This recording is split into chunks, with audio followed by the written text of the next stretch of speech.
We're back with more real estate update with James Wedgeworth. Hey, James, we were talking about new construction. It's great to see you, by the way, even if it is on Zoom.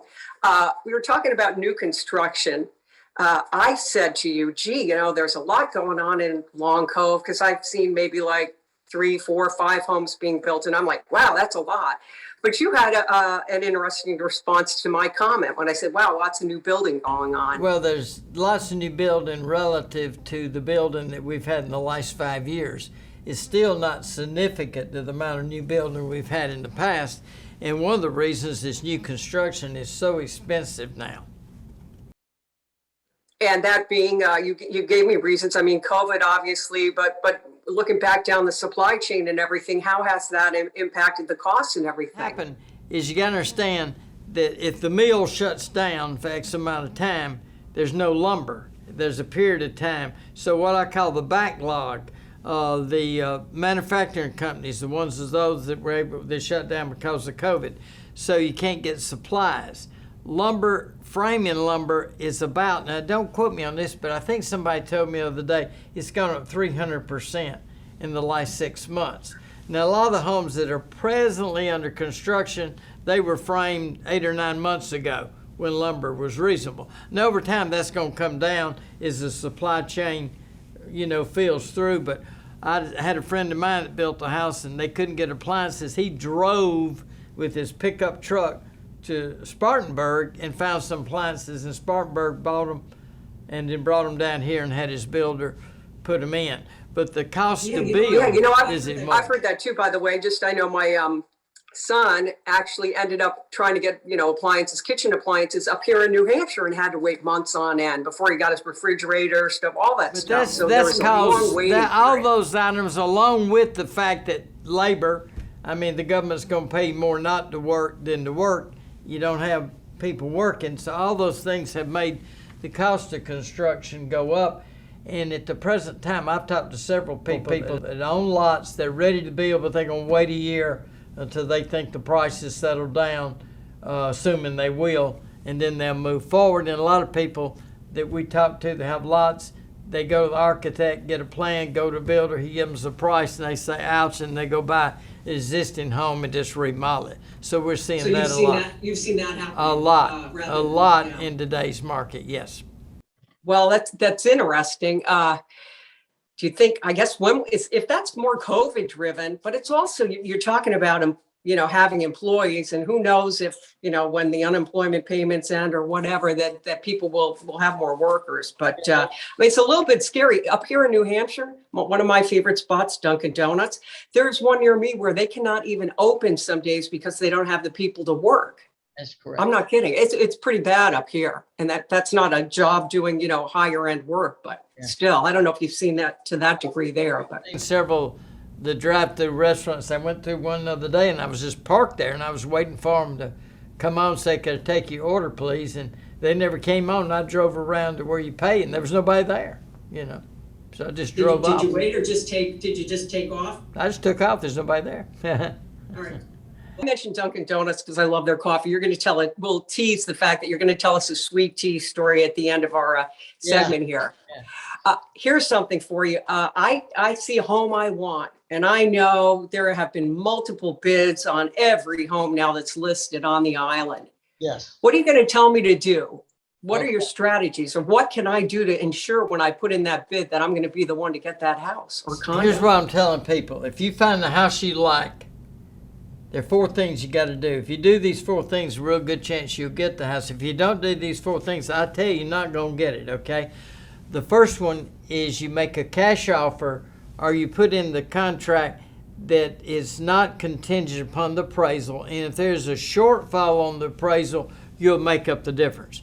The reason being, appraisers look at things that sold in the past. They do not take into consideration properties that are under contract because they haven't closed. They're going back as far as 6 months. Well, the market's changed a lot in 6 months. So it's almost a 0% chance the property you're buying is going to appraise for what you pay for it. So you have to put in the contracts either cash, not contingent upon financing, not contingent upon appraisal. That's the first thing you got to do. Second thing you got to do is make a good deposit, like If you're buying $1 million house, you make a $50,000 to $100,000 deposit.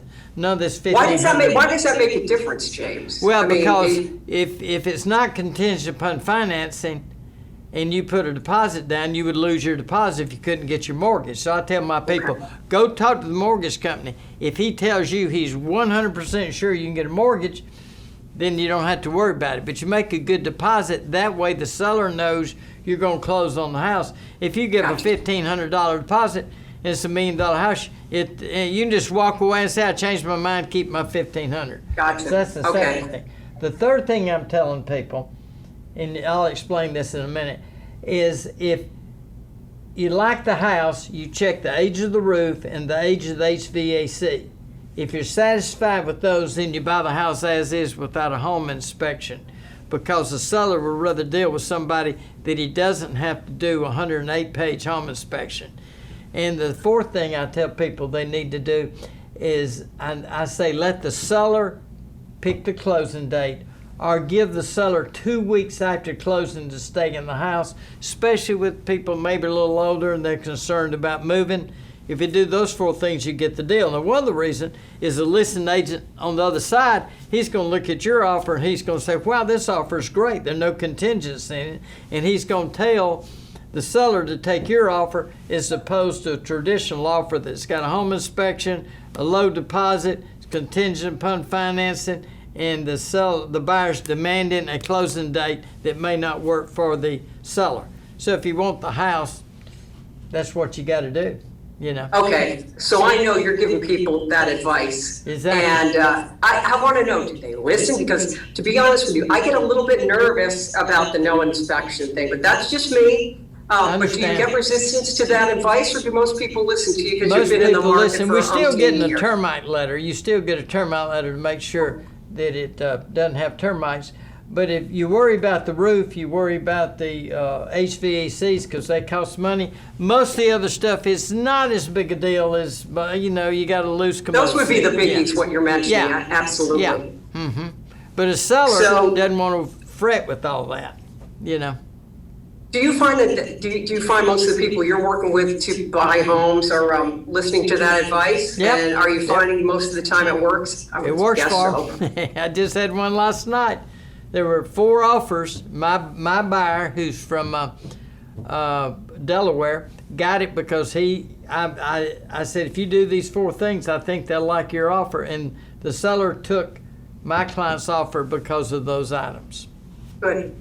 Hey, I've been seeing lately, because I subscribe to like Realtor.com or Zillow or Trulia or whatever. I've been getting notices lately, I'd say over the past, we're taking this mid-July 2021. Notices lately, price decrease, price decrease, price decrease. A lot of these are on the less expensive homes or condos, but I never used to see that. What's going on? Are things sitting more? No, the prices haven't dropped. Here's what's going on. As a rule of thumb, that varies a little bit, but Allie, basically your house is worth 30 to 35% more than it was a year ago. But it's not worth 100% more than it was a year ago. So here's what's happening in the market. I had a good friend of mine call recently. I hope he's not watching the program today. But he said, I'm here, the market's strong. I'd like to put my house on the market for $2 million. I said, wow, your house isn't worth $2 million. He said, oh, the market's strong. There's no inventory. People will pay anything. I'm sure they'll pay $2 million. I said, well, they'll pay you more. They'll pay you 30 to 35% more. So if it's worth $1 million a year ago, you can probably get $1.3 million to $1.4 million. But you can't get $2 million because there are other houses out there available. And a lot of people don't understand that. So we're seeing a lot of houses come on the market just way overpriced. And here's what I'm telling my sellers. If we put your house on the market and in 7 days we haven't sold it, then we got a problem. We got to figure out what's going on.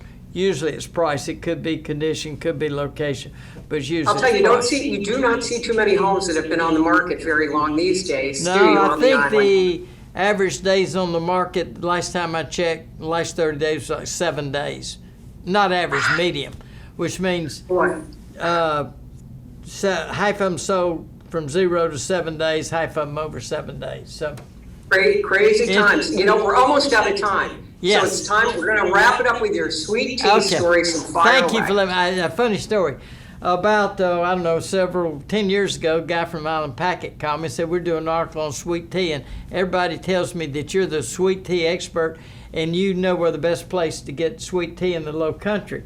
I said, yeah, it's Gator's Restaurant in Estill. And he said, why they got the best sweet tea? I said, their sweet tea is so good that the engineer conductor for the train station routinely stops his train in Estill and crosses the railroad track, gets the tea, and gets back in the train. He said, that's good enough for me. That's great sweet tea. So he wrote an article on it. So now I found, unfortunately, Gator's closed, but Go Vans in Fairfax, South Carolina, which is about an hour and a half from here, right on the railroad track, oddly enough. I was there the other day, and their sweet tea is absolutely fantastic. So they get my sweet tea award. Go Vans in Fairfax. It's Soul Food Restaurant in Fairfax. If you want sweet tea, go there. Northern people cannot make sweet tea. Only Southern people. Okay, you know what? We're going to have you have a little get together there someday, and all the people that listen to your sage advice, we're all going to come have a sweet tea with you. James Wedgeworth, thank you so much. It's always a pleasure doing this program. Have fun in New Hampshire. We're having fun here. Thanks. Miss you all there, and we want to thank you for watching this edition of Real Estate Update. Take care.